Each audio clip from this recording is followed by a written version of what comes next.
TV.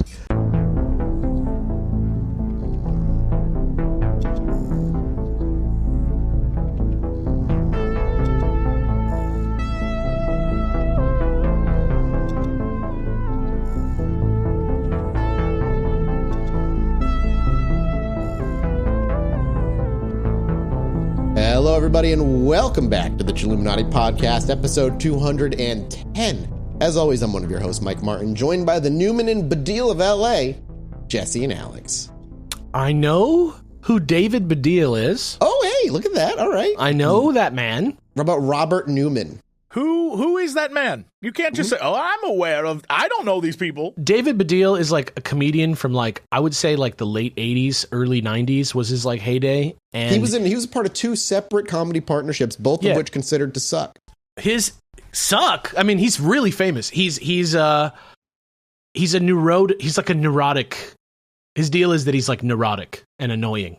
You know, he's like that type of comedian. He's like, I don't want to say Woody Allen because it conveys some things that I'm not trying to put in this guy. Yeah, maybe not correct. But he also famously bedded one of the Spice Girls or more than one of the Spice Girls, but they didn't have sex with them or something. He was in bed with. What? They wingmanned each other out of having sex with. There's a great story, but you can look it up. I'm David Baddiel. Wow. Get out of here. So who are you? I'm going to be David Baddiel just because I know who he is. So, Jesse, you're Robert Newman. Sure, yeah. Robert Newman is an English comedian, author, and political activist, found mainstream fame with the Mary Whitehouse Experience before forming a successful partnership with one of the program's other comedians, David Baddiel, in the early 90s. Okay, yeah, all right. Robert Newman? Robert Newman. No, he's not the American one from Los Angeles? Nope, this is the one from England. Wow, he got bodied by this other Robert Newman, I'll tell you that much. He was adopted into a working-class family who lived in Hertfordshire. Oh, I recognize his face, but I don't really know him that well. I don't, but that's who he is. There we go. We figured out who's who on a rather quick pace this time around. I bet you didn't think I was going to know about David Baddiel, bro. I don't know what you're going to know about and who you're going to know about, but lately I've been able to stump you guys on who people are. Apparently, also, this is the third time I've called you the Laurie and Fry of LA, apparently, and I just have no memory of doing it ever, so. Are you doing this from memory? Are you just you are obsessed? Yeah, no, I told you there's no list. There is no list. I'm not writing things down. How some people love trains. You're just into legacy British comedy. There you go. That's what it is. Time out. What do you mean there's no list? I don't have anything written down. Are you going to a website, though, that has a list, or you don't have a list? I don't have a list, and I'm not using a list. What are you searching? From memory. I'm not going to spoil how I find what I find. From memory. This one in particular came off of an old forum from 2005. Great. So incredible. Cool. Next time, I hope to be the Kane and Lynch. That's how I discovered these two. Yeah. The Kane and Lynch of LA. Who's Kane and Lynch? Dude. Is that back in the day. The robbers? All right. Yeah. The ones that made a really terrible second game. Yeah. That caused Giant Bomb to create or become created. Did that happen? Isn't that the story of how Giant Bomb, because Kane and Lynch review went up, he reviewed it badly, but they paid them money, and then Jeff Gertzman left and made Giant Bomb and did his own thing, and that's how that arose. I had no idea. I don't know anything about anything. I know as much about that as I do about those two guys you mentioned that I've already forgotten their names. That's who you are. Because now I can think about is Kane and Lynch. That's the only duo I can think of right now. I'm the one with the long hair in that duo. That's all I got. The bald top and the long hair? The crazy that's guy? Me. Yeah, that's me. How can we help you grow more hair, Alex? I don't know. As I get older, it just kind of goes backwards and thins out. That's just kind of the vibe. That's just I'm not getting any work done. I'm not trying to be a celebrity. I'm not going to change it. Should we put that on Patreon as a tier of hair treatment for all of us? All three of us is getting plugs. Oh my God. We all get, if I'm getting plugs, I'm getting crazy ones. Oh yeah. No, obviously. I want long locks. Dude, I want to see Jesse with long red hair and a huge fan just having his locks blow in the wind. Oh yeah. See, yeah, if I'm going to do it, I'm going all out. Listen, the $10,000 tier that's still up there, that's what that's going to go to. The plug tier? That's now the plug. It was the make Jesse believe anything tier, but now it's the plug tier. Where's the rich Saudi prince that's going to pay for that? I want Saudi oil plugs. Just hey, Mr. Saudi prince who loves the Chilluminati podcast, please just pay my debts. Please just pay my debts. Don't give me hair plugs. Get me out of debt, No. please. That's good. That's good. I Get me want to a place. long. I would like long, luscious locks. I just want to sleep tightly one night in my 30s. No, you don't please. need that. What I need I'm is running out hair of so time long for I that. can make a bed out of it. And I lay Where on you my can own lie hair. down anywhere. It's just soft. Yeah, I no just like matter what. bundle it up and lie on my own hair. Yeah. What in the world? All right. And for some reason, birds and like fawn are attracted to me, and I sing to them. You're just a Disney princess at this point. Why can't I be? Anyone can be a Disney princess. Yeah, you know what? That's beautiful. I like that. That's the magic, my man. That's the magic The of Disney it. princesses, the Aladdin and Jasmine of LA, right here. That's us. See, now that makes more sense instead of like the Horton and the Who of LA. Like, even that makes more sense than what you say. Newman and Badil. That's nonsense. I taught you My something apologies today. to Newman and Badil. You're very but welcome. that's Your nonsense. I don't your think brain they're is a listening. temporary nugget in its. That in would it be right like another show saying the Jesse and Alex of. They like, should. I don't blame them if they're like, who the hell are these Who the people? fuck are those guys? now. Was that your plug, by the way, for the Patreon, Alex? Go pay my debts, please. If you're a Saudi prince, don't head over to patreon.com/Chilluminati Just send $14,000 to my PayPal. Patreon.com/Chilluminati Don't go on the. Dean, I need you to make a note to your British voice overwrite Chilluminati. Thank you.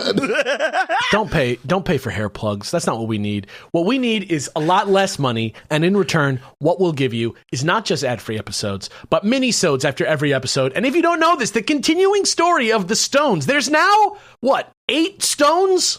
Come on. There's like 8 stones. Listen, we'll change the plug tier to the stone tier, and you can just write the ending of the story yourself, and it'll make just as much sense. I think that's what these guys did, to be honest with you.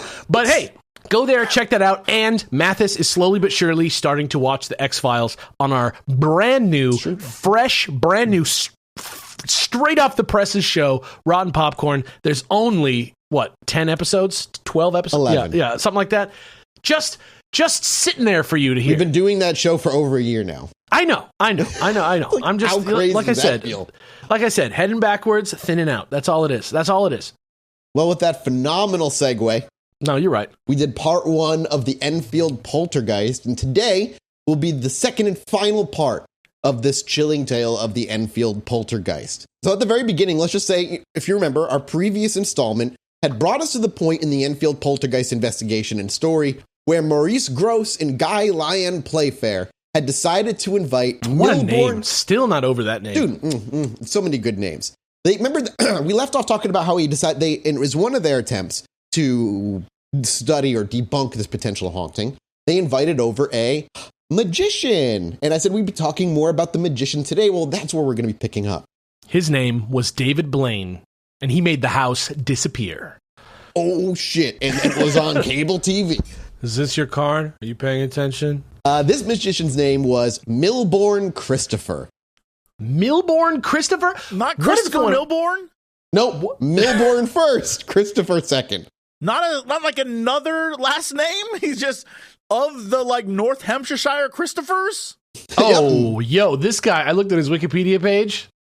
This guy's lit. His Wikipedia page literally has him with the House of Cards. Yep, there you go. Milbourne Christopher. Take a look. There you go. He's a magician. House of Spirits, House of Cards. Same There you thing. go. At the time, he was a prominent magician, known more for debunking paranormal claims than for advocating for them. And that makes sense. He's As like a magician, Houdini fanboy. Yeah, in a way. He knew the tricks of the trade, right? He kind of understood. He was a magician not because he was a fun magician. He was a magician because he wanted to know why things were the way they were, and he wanted to ruin it for you. That's how I kind of look at the guy. He didn't get into it for the fun part. He was like in it for the debunking. I bless this dude. Yeah, very valuable for something like this. So he wasn't here to plus up his reputation. He was here to say, like, there are no ghosts here. That was like his main goal, was to see like, listen, dude, I know all how this shit is done. Let me just do it for you. And so he swung over, and he was a welcome addition to the investigation. Again, Gross and Playfair were wanting to do this as accurately as possible. And he was expected to provide an objective and perhaps skeptical viewpoint. And when Christopher arrived at the seemingly ordinary house in Enfield, he was greeted with an air of anticipation. The Hodgson family and the 2 seasoned investigators that had been there for a little while from the Society of, lest you forget, Psychical Research, they were eager for him to lend his expertise to the proceedings at hand. Could he replicate the bewildering phenomena that they had been witnessing? Could he potentially expose the whole affair as nothing more than an elaborate hoax? So Christopher spent hours in the Hodgson home, observing the environment, scrutinizing the recorded phenomena, and interacting with the family as often as he could. He took particular interest in Janet and Margaret, the 2 Hodgson sisters who seemed to be the focal points of the strange occurrences. What are their different ages again? Janet is 11, Margaret is 13, I believe. Okay.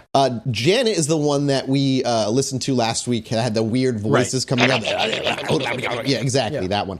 She's also the one in the photo that is her quote-unquote levitating, but jumping from bed to bed. Looks like she's jumping off the bed, correct. Do you know those fairies? You ever that those famous fairies that are like notorious? I think they're in the English countryside somewhere. Maybe in the New England. I can't remember, but it was like 2 girls and they like were like, I saw these fairies, and they like took pictures and shit. And they were like pretty young, so everybody, they called like the Coddingsley fairies or something like that. I want to look into this. And they had this whole racket going, and they were like kids, and they like just got everybody excited because they're like girls. They're like little girls? Like, how could they do this? What would they like? Girls can't imagine things or create. Age 11 and 13? Come on. I agree. Wholly, and that's where, that's what it should be. Oh, yeah, there it is. Dean, thank you for grabbing us a wiki link here. The Coddingly fairies appeared in a series. Oh, yeah, those just look like toys, dude. There's a movie, I think, about these girls. That's wild. Well, that's something there's a whole rabbit hole I can't dive into right now. This is too much. I'll worry about that in a second. This is a different episode. I just absolutely. was using it as an example. Yeah, it's a great little touchstone. Absolutely. So the magician spent hours at the home and taking interest in those particular girls. And despite his extensive knowledge in illusion and deception, he still struggled to replicate many of the phenomena reported at the Enfield house using simple trickery.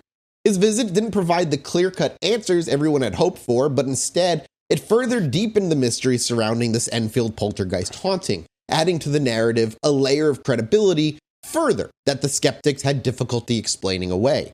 Remember, this is also, there's other people Gross and Playfair have already brought in, witnesses who have seen similar things, and this is just another one to add to the pile. We also talked about the police officer who said she saw the chair run across the floor last episode as well. As the dust settled from Christopher's visit, Gross and Playfair continued their investigations, still trying to grapple with the inexplicable phenomena. But despite his efforts, there aren't many specific recorded instances of Milbourne and Christopher successfully debunking the happenings at the Hodgson home. He examined the girls, trying to catch them out in any sort of trickery, and spent time reviewing physical evidence, including the infamous levitation photographs of Janet. One of the things he did, this is a funny story that I read, that I remember reading in the book rather, is he would sit on the stairs late at night and wait quietly. And if he heard a noise or whatever, and he would be like right as close to the girl stairs as he could, if he heard a noise, he would then fucking sprint up the stairs and try and bust in the room to like catch the girls in the act of making the noise. And every time he would go in there, they were just lying down, not doing anything. But didn't she already say that some of the stuff she faked? Yes, about 1% to 2% of it is what the estimation was. And we'll get at the end of the episode, we'll get a quote from adult Janet on what she said she believes happened and all this stuff. Interesting. Yeah. We'll get to all that still. Yeah, so Christopher applied his magician's mind, skilled in the art of deception, to each of the reported phenomena: the moving furniture, the inexplicable fires, the objects flying through the air. He tried to reproduce these events through trickery, but he could not replicate many of them, particularly those that had occurred in front of multiple witnesses. And as a seasoned magician, Milbourne brought a certain lightheartedness to the intense and often stressful investigation in the home. His experience with illusion and trickery allowed him to approach the case with a unique perspective, and indeed, there were instances when his efforts to debunk the phenomena brought some unexpected, humorous proceedings. One anecdote that really kind of stuck out involved Christopher attempting to replicate the levitation incidents, the ones that he saw the photographs of. Now, you have to remember, Christopher is not a child. He's not a spry young dude. I don't like that when you call him Christopher, because it makes it sound That's like his he last is. name. I know, but it makes him sound like he's Christopher Robin. Thank you again to Nuts.com for sponsoring today's episode. And with Nuts.com, you can get your favorite snacks, both healthy and maybe a little less so, delivered right to your doorstep at great prices. Do you like things like cashews, gummy bears, or hell, even olives, popcorn, saltwater taffy, trail mix? I like most of those things, except for the olives. And all of those things and more, things like chocolate-covered espresso beans, you can get over at Nuts.com on your own. They have it all. Whether you're someone on the go who needs a quick snack to grab on the way out, or you're just someone who spends time at home and needs a stocked snack drawer, that's me. Nuts.com has you covered, trust me. With Nuts.com, it's your one-stop shop for freshly roasted nuts, dried fruit, sweets, pantry staples like specialty flours, and more. Their wide selection means there's something for everyone there. And Nuts.com offers plenty of gluten-free options, don't worry, as well as organic choices and other diet-friendly products. Whether you're looking for something sweet, savory, or just need to stock up on some everyday cooking essentials, you're going to find something you want over at Nuts.com. And I'm a snack machine, snackaholic, some of the girls call me, over in the girly circles, and I just can't help but throwing nuts in my mouth, just like my fellow ladies. And with these nuts in my mouth, I have been way less hungry. And my favorite are just the slightly salted, roasted peanuts. The simplicity, the crunch, that little bit of saltiness that goes really good with some nice, cold drink on a summer. Oh, I guess I'm just describing what I'm going to be doing when I'm 70 years old as well as what I'm doing now. Regardless, right now at Nuts.com, they're offering new customers a free gift and purchase with free shipping on orders of $29 or more. Very simple, over at Nuts.com/chill. That's it. $29 order or more, you're going to get a free gift and free shipping at Nuts.com/chill. So go check it out. They got a ton of delicious options at Nuts.com/chill, and you're going to receive that free gift and free shipping when you spend $29 or more. That's it. That's Nuts.com/chill. And thanks to Nuts.com for sponsoring our episode.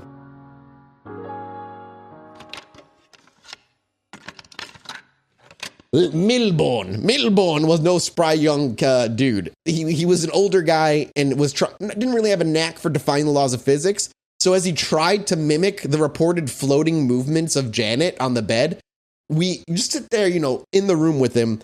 He found himself awkwardly hopping around the room, much to the amusement of the kids in the room at the same time. He was getting on the bed and jumping off the bed and leaping off the floor, and this old man in his best attempts to recreate the photo. And I just thinking of this dude who's just I'm a magician. I know what I'm doing. And he just jumps up off the bed. It matters so much that she was a little girl. You know what I mean? She's 1/3 the weight of you, bro, Christopher. No, and just I can hear the creaking of the bed as this man is trying to jump off of it. Come on, Chris. Another funny incident occurred when he attempted to disprove the reported flying objects. Using his magician sleight of hand, he would fling various small objects across the room, claiming that the girls could have done the same thing when no one was watching.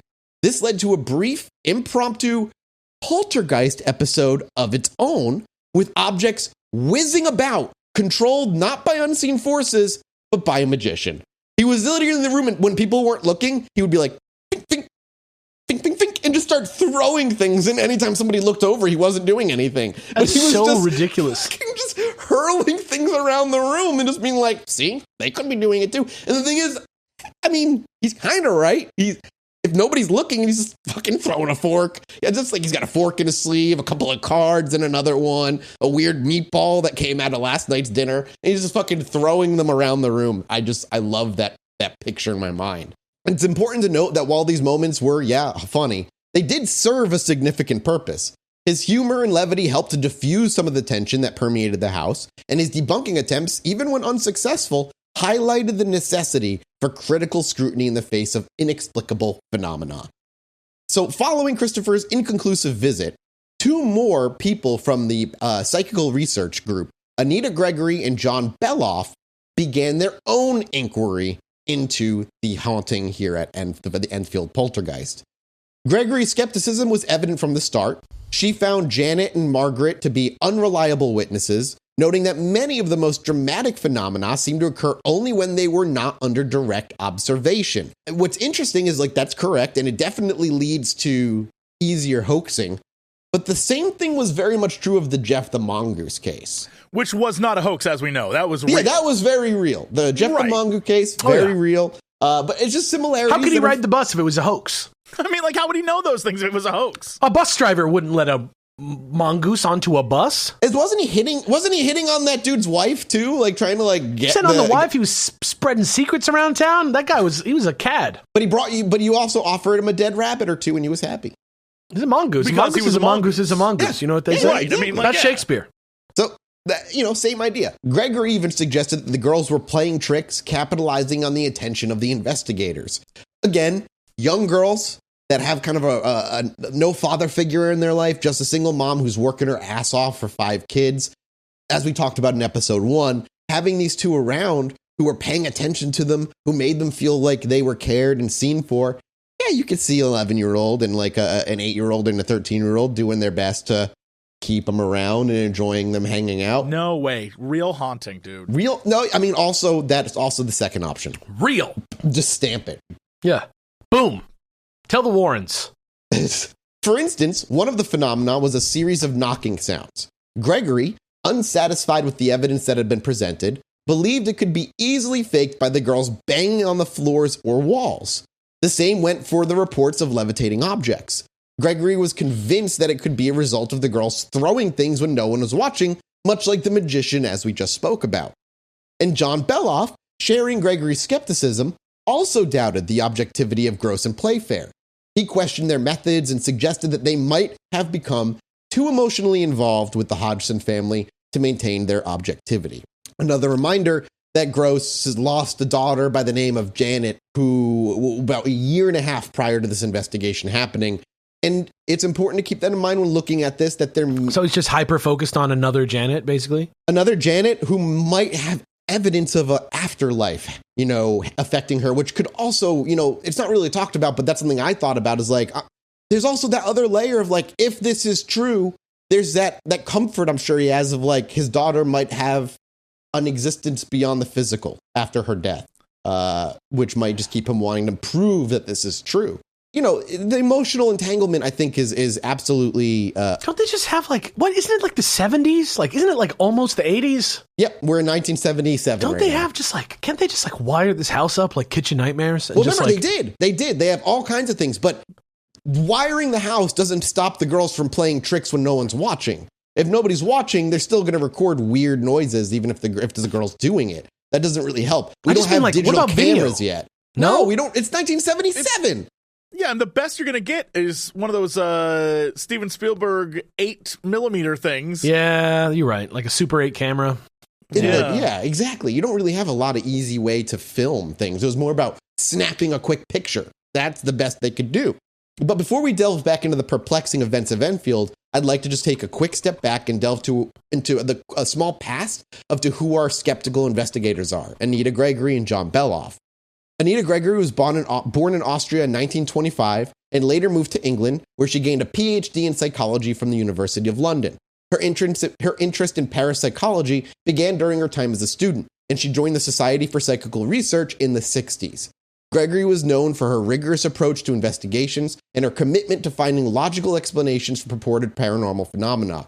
She authored numerous articles for the SPR journal and held a range of posts within the organization. John Beloff was a renowned British psychologist and parapsychologist born in 1920. He was a senior lecturer at the University of Edinburgh. How do you say that? Edinburgh. I don't know that there's a way to say it with an American accent that will satisfy every person. And the author... That's the one. There you go. And the author of many books... Author of many books on parapsychology and consciousness. Beloff had been a member of the SPR since the 50s and held the position of president from 1974 to 1976. So when he's here to investigate, he's no longer president. When the Enfield poltergeist case erupted in 1977, it quickly caught the attention of the SPR. The organization had a history of investigating claims of hauntings and poltergeists, and the Enfield case, with its plethora of alleged phenomena and media attention, was no exception. And given their reputation for rigorous investigation and their history within the SPR, it was only natural for Gregory and Beloff to be interested in this huge case that sprung up out of nowhere. Moreover, their inherent skepticism provided a much-needed counterbalance to the conviction of Maurice Grosse and Guy Playfair that the phenomena were genuine, because it's true at this point they were both wholly convinced this was real. Armed with their wealth of experience and a healthy dose of skepticism, Gregory and Beloff ventured into the Enfield case prepared to challenge a prevailing narrative. and Gregory and Beloff's investigation of the Enfield case marked a significant turning point in the narrative entirely. Their skepticism and assertive questioning were a marked contrast to the acceptance of the supernatural that had dominated the investigation up until that point. Their scrutiny was not limited to the phenomena themselves, but extended to Gross and Playfair's methodology and perceived lack of objectivity. Even though Gregory and Beloff couldn't definitively debunk the phenomena, their skepticism added another layer of complexity to this whole thing.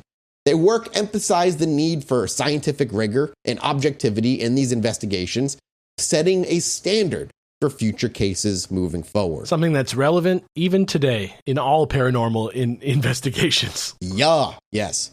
Meanwhile, while this was going on, across the Atlantic, another team of paranormal investigators that we are much more familiar with was beginning to take an interest in the happenings of Enfield. Are they like really hot, like movie star hot, like Patrick Wilson, Vera Farmiga hot? Oh, you might be correct, except not that hot. But those same characters, Ed and Lorraine Warren, renowned for their work in the field of demonology and ghost hunting, had been following the case from afar. Yeah, the word of this Enfield poltergeist in the paranormal sphere had rocketed across the ocean very quickly and became a huge topic for people interested in this kind of thing. And so, of course, Ed and Lorraine Warren got whiff of this thing and figured there must be a way they can weasel their way in. The husband and wife team had been involved in a number of high-profile cases, including the one that started this podcast off way back when, the Amityville haunting.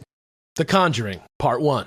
Yeah. I mean, is that what The Conjuring Part 1 is about? I haven't seen it. Well, is the doll movie a different movie? Megan? Yeah. No. No one can see Alex dancing right now, but he pulled off the Megan moves. It was great. It was perfect. Annabelle. Annabelle is a different movie. Annabelle, yeah. No, I don't know what The Conjuring is about, but I know it's the Warrens that are like the focus of all the Conjuring movies. And one of the Conjurings, they're definitely doing the Amityville horror. Yeah, that would make sense. This Enfield one is Conjuring 2. And for whatever reason, they give the Lorraine Warren like massive psychic powers in these movies. Yeah. It's very weird. She probably says she has them in real life. Well, she does. Yeah. She claims to be a medium, but in the movies, she's having like the one I saw in theater. She was having like a ghost brain, like fighting a ghost in her brain, so she could like continue. What? I don't know. It was fucking weird, dude. I can't explain it. As we all know, the movies are real though, so like that's fine. Yeah, absolutely. Yeah. So in the late 70s, the Warrens had made a decision. They're gonna journey out to England and check out this Enfield haunting for themselves. And their investigation was markedly different from those of other investigators, including even Gross and Playfair. Ed, a self-proclaimed demonologist, and Lorraine, who professed to be a clairvoyant, approached the case with a sense of already certainty that the phenomena was being caused, not only real, but was being caused by dark, malevolent forces. And as you know, that's the best way to start an investigation. Yeah, if you're going to fly across to England to investigate, you better be sure that it's a demonology haunting that's happening and not anything else, and don't concern yourself with anything else. Jesse, you look hurt by that or confused by that. Isn't that how you would hunt a ghost? No, I'm not confused. I can't wait for more. I'm excited to see what psychic mind battles we're going to get into. You are going to be disappointed. Ed Warren later stated that they considered the Enfield poltergeist to be one of the most disturbing cases they had ever encountered. The Warrens alleged that they witnessed several paranormal phenomena during their visit. Fuck off. Including moving furniture and levitating toys. However, their involvement in the Enfield case has been heavily disputed. Anything with them involved, I'm like, this is completely fake. That's a good way to, you know what? Like they approach a haunting, when they approach haunting with demonology in mind, we approach them with hoax in mind. Yeah, no. Agreed. While they dispute what Playfair and Gross say, I more lean to what they say to be the truth, because they were with the family for over a year. Why it's disputed is, well, Guy Playfair in particular ended up stating that the Warrens visited the house wholly uninvited. They were showed up at their doorstep without telling them and spent one single day there. And they were like, this is the worst thing we've ever done. And then, and it contradicts their account of their involvement. Like, that's what Playfair says happened. What they say happened is they were there a lot longer. Ed and Lorraine Warren were fixtures of the paranormal investigations by this time the case had popped up, and they had worked on several high-profile cases, so their reputation often led to their involvement in new paranormal incidents, but they had been denied by the family. They didn't want them there, and they showed up anyway, unannounced, spent a day, and then essentially made up a ton of shit that didn't actually happen, which is why Ed and Lorraine Warren are giant con artists and were in it for the money and were never really highly suspected that they ever came across anything haunted, ever. And if they did, they played it up so much. I know, Jesse, I'm sorry to shatter. I know you're working on a fanfic where you're like the third in this poly relationship. The Warrens were his one thing he believed in. Yeah, well, like, I think the draft I read, Ed and Lorraine Warren were becoming an open poly group, and you were being brought into the poly cube. Oh, shit. Right. It's very similar to the Green Stone story. Right. Wholly factual, based on events that happened in your life. I changed my name to Giuseppe Cox. So yeah, dude, that's a good move. Yeah. That's a very good move. And then just don't go do anything. Just write the story, but never get involved. Right. I showed up for a day, and then I wrote a book. Yeah, just never get invited. I love it. Okay. We got to get back to the people who are not making up anything, Ed and Lorraine Warren.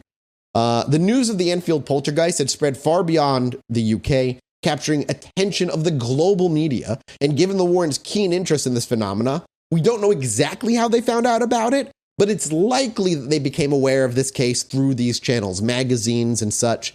However, the specifics of when and how they first learned about the case is not really widely known.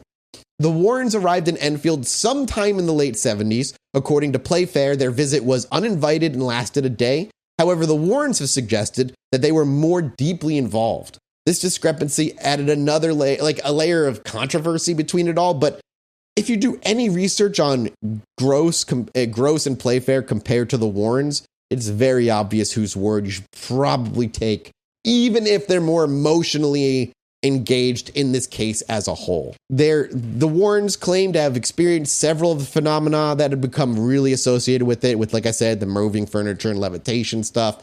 And of course, Ed Warren even stated that he felt a strong, malevolent presence lingering within the house, something that he associated with the demonic activity.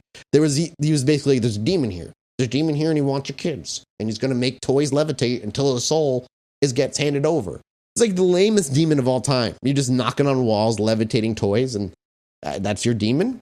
Maybe that's all he can do, bro. Like, not every demon's gonna be Satan, my man. Why you gotta be like this? Dude, what do you think, like, a rookie demon has to go do? You think, like, haunting a young girl is, like, assignment 1 for all brand new demons? First, you gotta haunt a piece of shit. Then you gotta jump from the piece of shit into a little girl. Okay. And then you gotta, I don't know, like, just make a mess. Yeah. Like, make the biggest mess you can, I think is step 3. And then Amityville Horror, step 4? Yeah, and then, like, own a house. That's your next thing.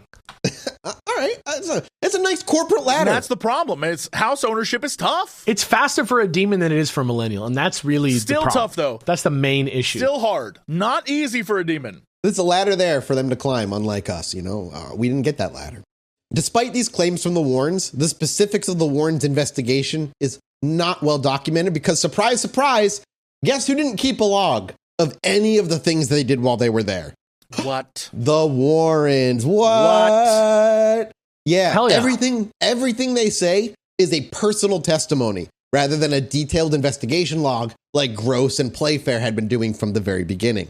So this lack of documentation, along with this one-day duration of their visit and the discrepancies between their accounts and those of other investigators, led to some skepticism regarding the extent and validity of the Warrens' involvement.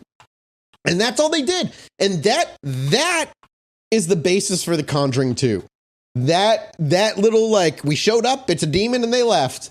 That's the entirety of what they used for The Conjuring 2, which is just crazy. Following this whirlwind visit by the Warrens and their rather controversial claims, the case of the Enfield poltergeist moved into its next and quieter phase. The intense media interest began to very slowly wane, and the investigation conducted by the Society of Psychical Research had been considered concluded. the SPR's final report on the case reflected the differing views of its members. While Maurice Gross and Guy Playfair remained wholly convinced to the very end that the authenticity of the phenomena was real, Anita Gregory and John Beloff, the other two that were there, maintained their skeptical stance on this whole thing. Over time, the strange events at the Hodgson home began to decrease in frequency and intensity. And by 1979, 2 years after it all began, the bizarre happenings had ceased entirely. They got tired of it. I guarantee you that is literally what happened. I was thinking, I have it open. I'm curious. What is your thoughts? The girls got tired of it. Just like anything in life. They were like, yeah, all right, we did that and moving on. You think the same thing, Alex? Do you think that's what it was? They just got bored of it? It got so big that they decided to just disappear it. You know what I mean? Like, let me devil's advocate you a little bit. It's like Fargo. You know what I mean? Like, just if we look at this from the other lens, something like the lens of Jeff the Mongoose, as the attention for it began to wane, do you think its own interest in being here waned and it would maybe potentially moved on? I don't really believe that's how hauntings work or demons work. Well, poltergeists are not the same. Remember, poltergeists are entirely different category than a ghost. I've just never heard of a poltergeist. Okay, but I've just never heard of a poltergeist that's like here and then it like goes over to another house, unless it's like following someone. No, yeah. I'm not saying that it definitely moved on to another house, but perhaps it got just bored itself and left and be like Jeff the Mongoose, vanished. Maybe we're not thinking of what really happened, that finally it was put to rest. And it ascended in a beam of light and joined all the other poltergeists at the pearly gates, the golden gates of heaven. And that was it. They saved that soul. Maybe you're not thinking about that, Mathis. Okay, so here's my other thought, all right? Listen, I'm about to go and listen, Jesse. I need you to think about this for a minute, okay? What if an epic psychic battle occurred between a demon and the poltergeist was like actually not the bad guy, but there was another ghost that was the bad guy, and then that poltergeist and the psychic worked together to fight the demon, and then at the end he was like, thank you, and then like floated to heaven. Do you think it's not a coincidence that after the visit of the Warrens, things slowly began to slow down because maybe it was a demon and there was a psychical battle between Lorraine Warren and this demon? It makes perfect sense to me. Well, okay, so I wanted to bring this up and we're going to kind of veer off into a weird conversation here. As we've talked about many times. Yeah, we're going to go to a weird conversation now? No, but seriously, I'm going to tie this and Jeff the Mongoose. Not after 4 years? We're actually going to go now? I'm going to tie this, Jeff the Mongoose, and quantum mechanics all together right this moment, okay? Watch this happen. And I hate this. Why did I teach you about this? What is happening? I love this. It's like the Green Stone. So we already talked about in the minisode a couple weeks ago how few scientists won a Nobel Prize to prove that, like, quantum mechanics, the way they're measured is it exists in all states until it's measured. Then it's a state, and then you can know the other entangled atom state. We also put sapphire into quantum superposition recently, like literally this couple weeks ago. And the idea is, okay, what if, again, the theory that ghosts, aliens, cryptids, all these things are the same thing? And it's when we're looking at them and our own brain is interpreting them that they take the shape of whatever they're taking because they're being measured, quote unquote, in that moment. So when someone sees an alien, it's because whatever phenomena this is ends up taking that shape quantum mechanically, even if it's not actually that. If it's not actually a poltergeist or actually a ghost, it's just as it's being seen, it is therefore being measured and has to take some form, and our brain in some weird way gives it that form. What, like a tulpa? No, not like a tulpa. That's a different topic altogether. That's created out of nothing. Okay. This is maybe some other consciousness or something peeking in through our reality. I don't know. You know what I mean? Like, yeah, I mean, no, I don't, but I do, you know? But you know what? Do you see what I'm trying to say? Yeah, I do. It's just the same thing. It's like once you cross a certain line, you're like, now I'm just speculating about like Lord of the Rings. Like I need to like you need to go back to the evidence and look. Otherwise, you're going to be like, I'm not saying this is what's happening. I'm saying look through another lens. That is, yeah, no, that lens is cracked. So poltergeists don't have corporeal forms, or they're not. You wouldn't see them anyway. Right. So, but they're still, so things are levitating, voices are happening. Yeah, it doesn't fit in what you said, though. You're like, you would perceive it. No, it doesn't fit. Well, maybe they're perceiving the toy levitating because that is what they associate with a poltergeist haunting. What? A creation of their own thing, and whatever energy is there. So you're saying they're psychic. You're saying that they have the power of levitivity. No.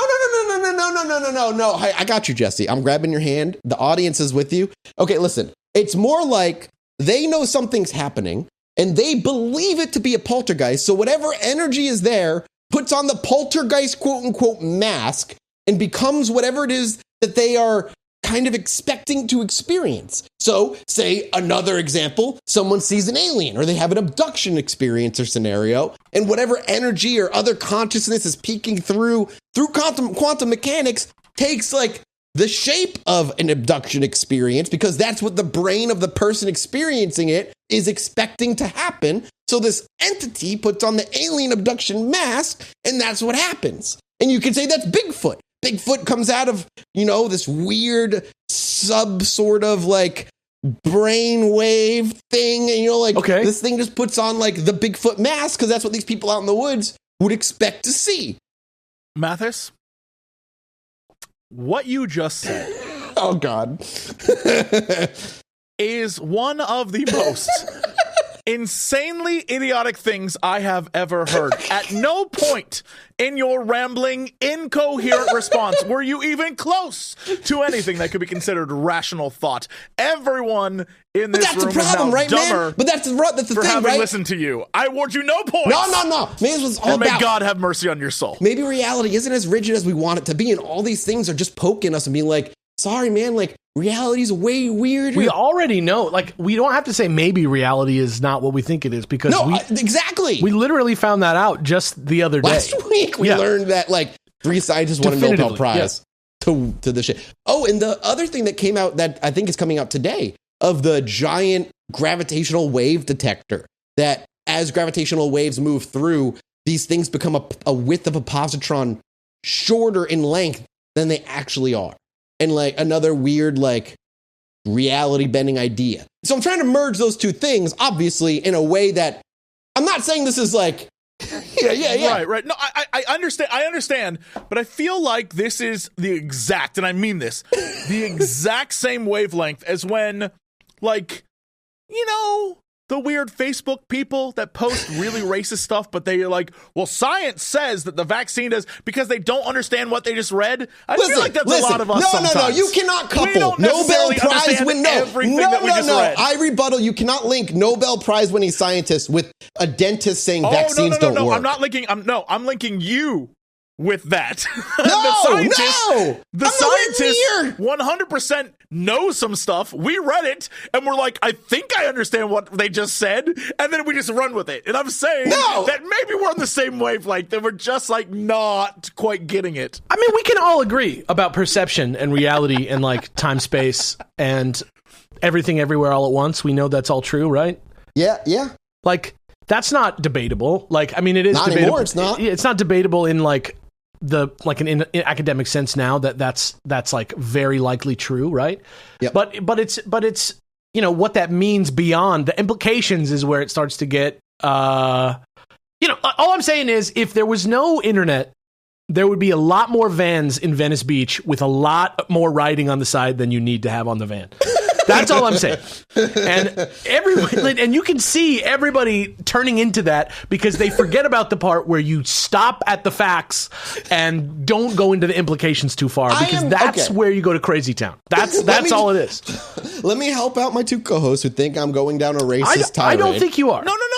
Race has nothing to do with it. It's the same wavelength of like the people on the internet who say some like stupid ass shit about like vaccines or whatever. They read a thing someone said that was true. That was absolutely probably like a fact of some sort, and then they extrapolated on that ended up in a falsehood. Right? So maybe they read a report that said in like 2018 there was something with a vaccine at some point, and they're like, oh, well, then all vaccines are evil, like that kind of thing. One time, John Podesta wrote an email to Hillary Clinton about their pizza order for a fucking party, And I don't have to tell you what else happened. You know what I mean? That's all I'm saying. Hillary Clinton's kidnapping kids. Yeah. And Well, wait till I tell you boys JFK Jr. still alive. I know RFK Jr. is still alive, and he has not shut the fuck up for us quite some time, though he should. Shit. Yeah.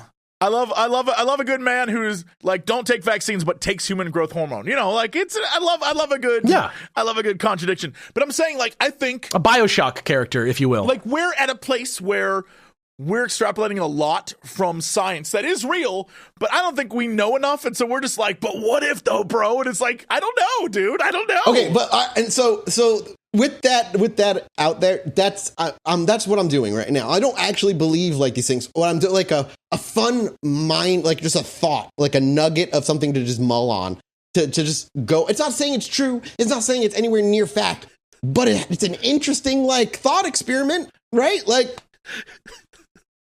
All right, I guess we're moving on.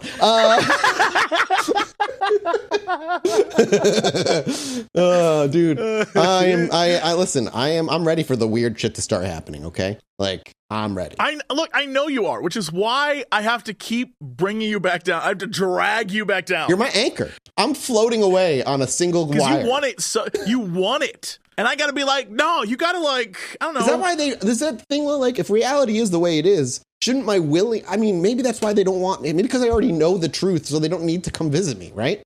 Aliens, I'm talking about. Sorry, I cut off my. You know, if that makes you, does that bring you comfort? Does that feel good? Does that like, are you like, that's why? Because they already know that I know, and so that's why. That does make me feel like my heart actually. We're basically friends because they already know that. My heart stopped pounding as hard. Actually, here's the thing, Mathis. Out of all the arguments you've ever made, that's the one I buy the most, and this is the reason why. I hate you for this because I sat there.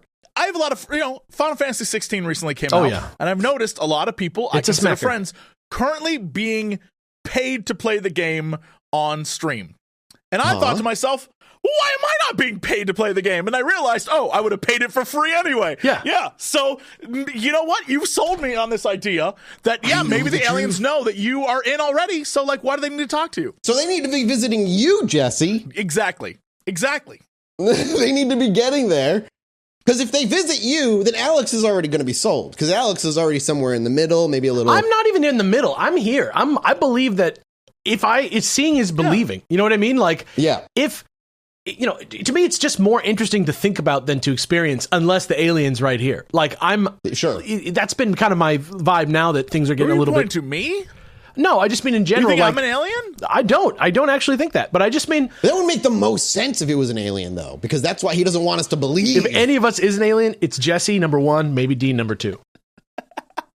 I agree. Have you seen how tall Dean is? It's not that. It's just that he's like. He's like in the shadows. Nobody really. Big, tall, white energy. Yeah. He does have tall. This dude is a tall, white, leader. White energy. He's got Final Cut. He's from the north. That's all it is. Absolutely, one of the most racist friends I've ever had is Dean. But that's Dean, erase that to him. Dean, delete Don't do that to him. You should hear what he said about Polish people. That was one time. He was talking about how much he hates Polish people. Don't do that to him. Dean, delete this. The look of shock on his face is my favorite. He went like this. No. He did like the whole move arms, like stop talking to motion to all of us. But that's exactly what an alien would do. That's all I'm saying. Yeah. Things were slowing down. And 2 years after, the bizarre happenings, like I said, entirely ceased by 1979. The family was finally able to return to a semblance of normality, although their lives had been irrevocably altered by their experiences. And no matter what you think about the girls hoaxing it or whatever, this definitely stressed the mom out so goddamn badly. She was so convinced things were happening. They were something we didn't get into too much is that this ghost would leave notes on the table for the mom. Things like, leave me tea or bring me tea or these weird little like things that we just didn't get into because it just really like leave me a $5 and a cornetto. yeah. I need to go to the park today. That also has similarities to Jeff the Mongoose, who wanted things, who would demand gifts and things like that. So this story is just ruining Jeff because now I'm like, it was a bunch of girls just pulling a prank. And Jeff's like, bring me a Mars bar, and I'm like, oh, son, it was a couple of girls. Well, remember the mom is really my heart goes out to the mom because when she learned that the Society for Psychical Research were coming over, she fainted because she thought they were going to take her girls away, like they took one of her oldest children away who had like some depressive problems and so on. I think the kids were just bored. They did a thing. It got too much. And then, as you get older and you start to see the world, one was 13 when it started, right? Yep. And by the end, she's like 15 and a half, 16. She probably wanted to go see boys, and probably the ghost thing was kind of cramping her vibes at school. That's all I'm saying. And honestly, in reality, too, the longer it went on, the less time Gross and Playfair would have to spend as much time there, especially after a year. And again, I really, truly believe a big part of them doing whatever part of it was faked, all of it, some of it, was to keep them there. Because of that, like, kind of attention that they were getting that they weren't getting at home. It was probably novel for a while. It's the same thing, like, when somebody has a viral TikTok or a viral YouTube video, and then they're like, the one time they got a viral, it was like, I ate original Crystal Pepsi. I drank a Crystal Pepsi from the 80s. And then their like entire life becomes like, I ate some toxic trash from the past. Because they don't know why they're popular. They're just... Yeah. That reminds me, there was like a TikTok guy whose like whole thing is like, you get really close to me, whip around, all of a sudden he'd be in a suit. Yeah. And that was like that was his whole thing. Made like 400 videos. Yes, of the same thing. And just like by the end, it's like he was trying to do other things, but it's just nobody was there for that because TikTok doesn't reward that kind of thing. Or that guy that's like, hello, man. I don't know that one. What? You know what? Don't worry about it. That's TikTok, baby. Yeah. One note pony. And and I guess that makes sense. Like, as the years went on, they, like you said, this is all they had. And these guys had others. And that's what the Enfield Poltergeist is too. A one TikTok pony. Well, what happened to these kids afterward? This one tick pony. Janet, the child most affected by the supposed poltergeist, grew up and moved away from Enfield entirely. She deleted her channel, basically.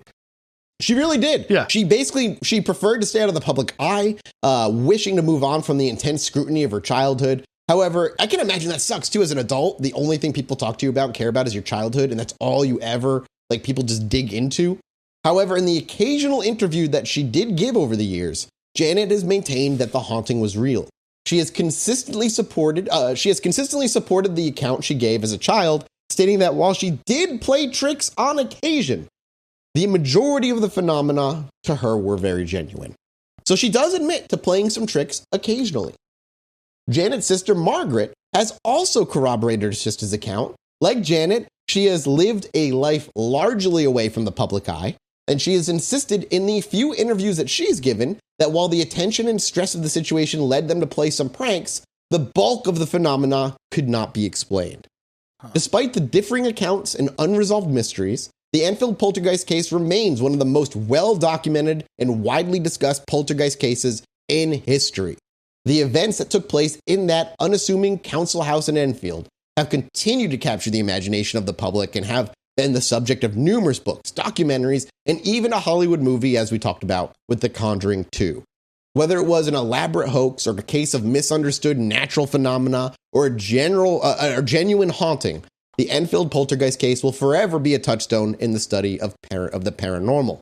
And today, the Enfield poltergeist remains a fascinating study of the inexplicable, a complex knot of truths, half-truths, and straight-up lies and pranks, ambiguities that still spark debate among believers and skeptics alike.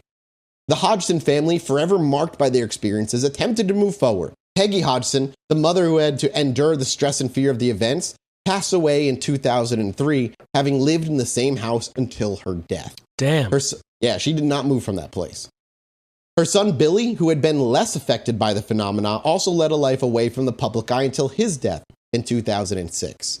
The Enfield poltergeist case stretched the boundaries of what many people believe is possible. It presented a challenge to the investigators, both dedicated believers, open-minded observers, and hardened skeptics, all in their own way trying to make sense of this seemingly senseless haunting. And whether or not one believes in the supernatural elements of the case, the story of the Enfield poltergeist is, above all, a human one, as I've been saying from the beginning. It's a tale of a family thrust into what it could be considered an extraordinary situations, with two girls who very much felt lonely and enjoyed the attention that they were getting from this haunting, real or not. In a saga that unfolded in the public eye in a way I don't think any of them were expecting it to. Full of twists and turns that continue to captivate and confound many to this day. And Janet Hodgson, in her adult life, has mostly kept a low profile. She's been cautious about giving interviews and public appearances, undoubtedly due to the media frenzy she and her family endured during her childhood. The Enfield poltergeist case had a significant impact on her life and continues to be a subject of interest. And despite her general reluctance to engage with the media, Janet has given a few interviews over the years. In 2011, she gave an interview to the Daily Mail where she reiterated her belief in the authenticity of the paranormal events she experienced. She said, quote, "I know from my experience." I don't know why she's an old Southern lady. Oh, no. That's pretty rough. That's rough, dude. That's Marge Simpson's mom right there. Yeah, that's who she is now. "I know from my own experience that it was real. It lived off me, off my energy." It like got better, the impression. And I don't even watch The Simpsons. I've only seen a couple episodes. I didn't doubt that you ever have. Yeah, thank you. I guess my one impression I can do, apparently. She further explained the impact of the events had on her life. Quote, "It was the very, very frightening time. I was bullied at school. They called me Ghost Girl and put crane flies down my back." What is a crane fly? I'm going to look it up right now. That's something I didn't look up. I should have looked it up. I didn't. I don't know why. Crane fly are like big ass looking mosquito dudes. Oh, yeah. I am not a mosquito. A crane fly. They would just put those down her back and call her Ghost Girl because kids are kids. Yeah, skeeter hawks, skeeter eaters. Yeah, okay. They look like mosquitoes, but they're not. Yeah, they're very, very passive. Skeeter eaters. Skeeter eaters. And I believe also one of the many creatures that are referred to as Daddy Long Legs. Skater eaters. Skater eaters. So yeah, they called her Ghost Girl and put these things down her back under her shirt, and that's gotta that's just mean, dude. That's just gnarly. How do you even do that without destroying them before you? When you're 11 years old, kids don't care, man. And they might have been dead. They might have accidentally killed it and just put them down her shirt, you know. In that very same interview, she also admitted to playing tricks, maybe once or twice, simply to see if the investigators would catch on, but firmly stated that the vast majority of incidents were genuine and beyond her understanding or control. She also spoke about the consequences of the haunting on her later life. She mentioned that she had experienced inexplicable phenomena in her adult life as well, leading her to believe that she may be particularly susceptible to such events. And again, I want to bring up an interesting comparison. Alien and UFO sightings are weirdly follow people around and tend to pass on generation to generation. Janet's accounts of the haunting in her adulthood remain consistent with her childhood claims, adding another layer of weird mystery. But the Daily Mail is kind of like a rag? Like yeah, right. There's another word for it, though. Like, what's the actual word for it? Tabloid? Yes, tabloid. It's a tabloid, correct? Like, the Daily Mail is a tabloid. A shitty publication? A bad journalism? Janet's accounts of the haunting in her adulthood remain consistent. Like I said, and despite the scrutiny, skepticism, and the passage of time, Janet continues to stand by her story, affirming her belief in the haunting that changed her life forever. God bless you, Janet. I'm so sorry. Yeah, it seems like, at the very least, whether Janet was, and I fully believe that I think a lot of this may still very much be a hoax, if not the whole thing. It fucked up the other parts of the family, especially her mom, and I feel for them. And it does seem like, if you listen to the interviews, Janet, like, she has some on-camera interviews as well. She just looks like a very troubled woman who does not seem to be enjoying life all that much. Take that for as you will. You never know what that can mean.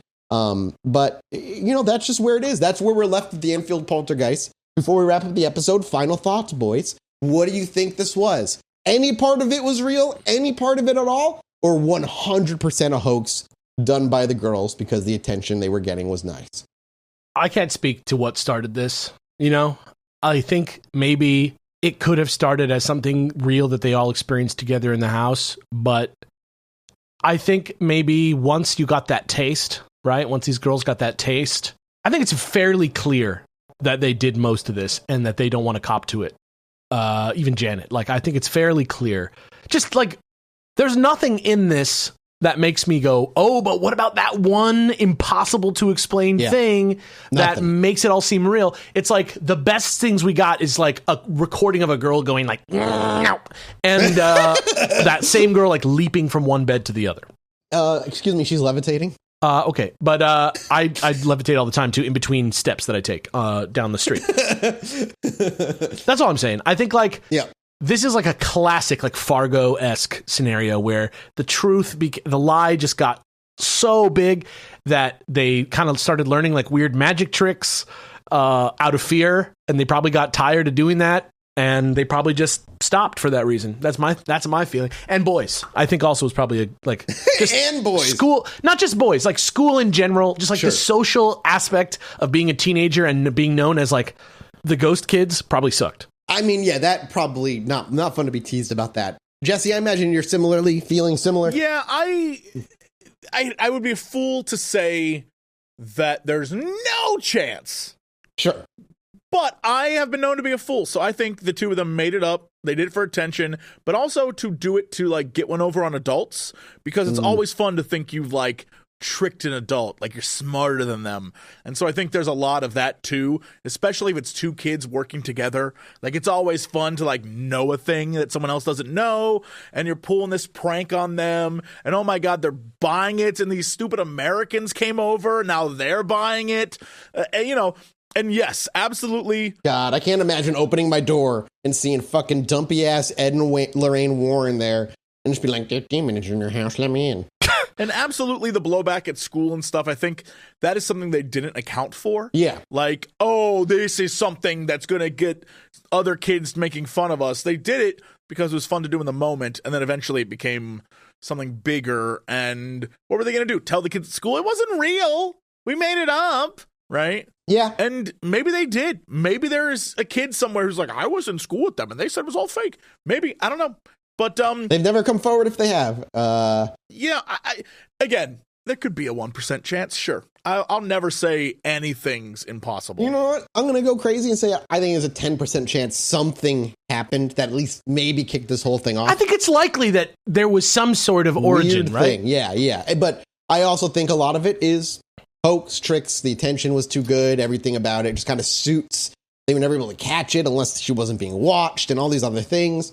There were even points, again, in the investigation where in order to even have them talk, the demon talked or whatever, talk through her voice, they had to be in the same room, but they had to face away from each other. And that was the only way it would talk through it. What? It's funny. It's funny that the show that was like based off of this that I covered in that episode Yeah. also was like a thing that everybody thought was real and then turned out to be like extremely fake. And then everybody, it like caused like problems. It's like very accurately mirrored to like what happened with Janet or Margaret or whichever one of them. Margaret? Janet was the main one, yeah. Yeah. Janet and the other one was actually called Margaret. Mm-hmm. Yeah. And I don't know. It's similar. It's funny that the hoax begat a hoax. Yeah, it's wild. I think I sit with you both for the most part. I think I believe most of it was a hoax. But we'll say there it is. Promises made, promises kept. This is an episode I said we would do. I guess like in like the first handful of episodes we brought up the Enfield. In the previous decade of this Yeah, world. I was like, we were going to talk. We'll definitely do this. Before the 2020s. I'm excited. I'm glad we waited to do it so I could actually do the research and stuff. And it was a fun little story and a haunting that is rather famous in the paranormal world. But this is also one of the reasons like hauntings aren't a big topic on the show, because there's not a lot of them that have this level of like detailed blogs. Did you know that there's a movie of The Curse of La Llorona? What? There's a La Llorona? Yeah, La Llorona? My Sharona? My Sharona? Did you know that movie is actually part of The Conjuring? I hate that. Isn't that funny? Know that. I did not actually know that. I didn't find that out till just now. Yeah, I didn't find that out till just now. All right, we're off to do a mini-sode over at patreon.com/ChilluminatiPod, where at the $15 tier, you can get the mini-sode audio version. At the $20 tier, you can get the video version, as well as everything else, including at the $20 tier, rotten popcorn and digital posters every month. So many stones. Patreon.com/ChilluminatiPod. Goodbye. Bye. Anyway, me and my wife were sitting outside indulging on our porch one night, enjoying ourselves. I needed to go to the bathroom, so I stepped back inside, and after a few moments, I hear my wife go, "Holy shit, get out here." So I quickly dash back outside, and she's looking up at the sky in awe. I look up too, and there's a perfect line of dozen lights traveling across the sky.